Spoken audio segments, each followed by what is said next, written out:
Revelation 2772. From the 13th of June 1943. Prerequisites of Inner Enlightenment.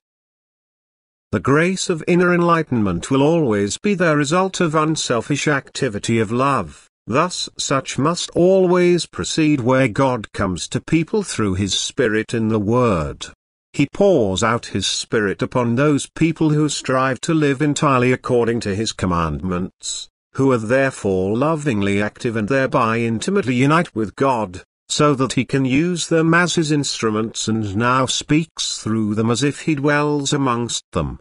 God speaks to people and conveys the gospel to them, He instructs them of His will and introduces them to extraordinary knowledge, He enlightens their spirit, as He promised during His life on earth.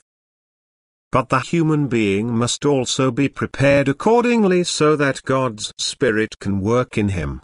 He must then listen to the inner voice which announces itself to him at all times. He must switch off everything earthly from his thoughts and long for the connection with the spiritual world. He must make himself ready as a receiving device for the radiation from God, which flows uninterruptedly into the universe.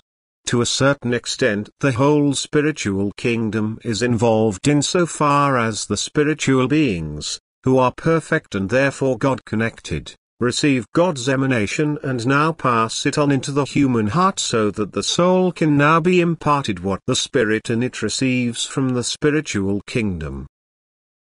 The more intimately the human being joins God through loving activity and humble prayer, the clearer and more understandable he will hear God's voice within himself for his inexpressible joy and happiness. For what he has received he may keep and, as it were, utilize by imparting it to his fellow human beings.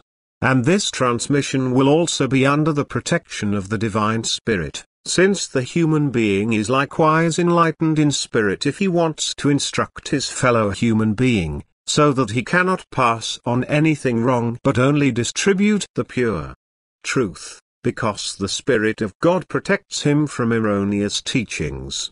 How easy it is for the human being to acquire the pure truth, and how little use is made of this privilege.